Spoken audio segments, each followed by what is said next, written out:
I've always had a fascination for computer and technology, and I made a few apps for the iPhone, iTouch, and iPad. I'd like to share a couple with you today.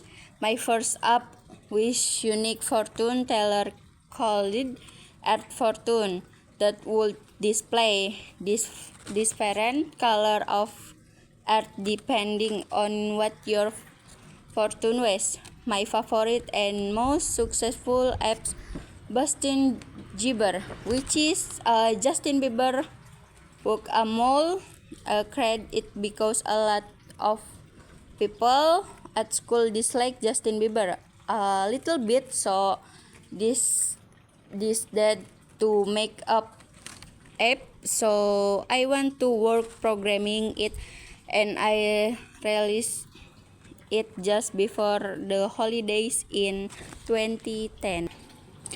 A lot of people ask me, how did I make this?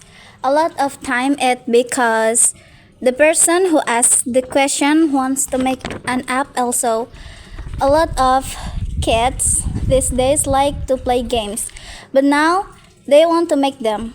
And it's difficult because not many kids know where to go to find out how to make a program. I mean, for soccer, you could go to a soccer team. For violin, you could get lessons for violin. But what if you want to make an app? Then the kids' parents might have done some of these things when they were young, but not many parents have written apps. Where do you go to find out how to make an app? Well, this is how I approach. This is why I did.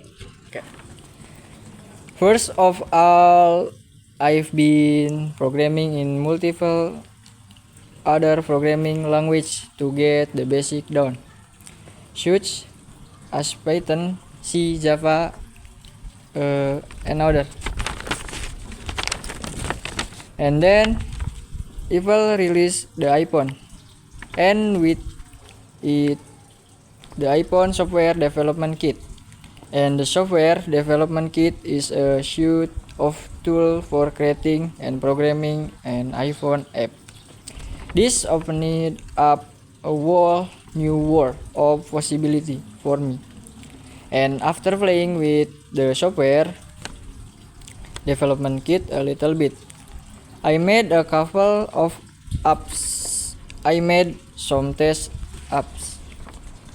One of them happened to be Earth Fortune, and I was ready to put Earth Fortune on the App Store.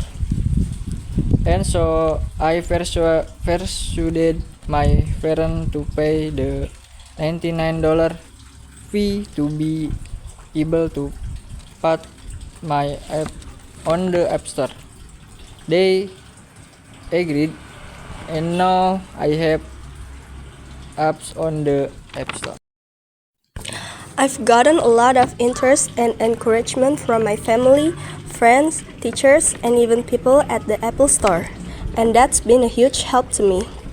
I've gotten a lot of inspiration from Steve Jobs, and I've started an app club at school. And a teacher at my school is kindly sponsoring my app club. And a student at my school can come and learn how to design an app. This is so I can share my experience with others. There's these programs called the iPad Pilot Program, and some districts have them. I'm fortunate enough to be part of one. A big challenge is how should the iPads be used, and what apps should we put on the iPads. So we're getting feedback from teachers at the school to see what kind of apps they'd like. When we design the app and we sell it, it will be free to local district and other district that we sell to. All the money from that will go into the local and foundation. This day, students usually know a little bit more than teacher with the technology. So this is a research to teacher and education should regulate these records and make good use of it. I'd like to finish up by saying what I'd like to do in the first of all. I'd like to create more apps, more games. I am working with a third-party company to make an app. I'd like to get into Android programming and development, and I'd like to connect my app club and feed other ways for students to share knowledge with others. Thank you.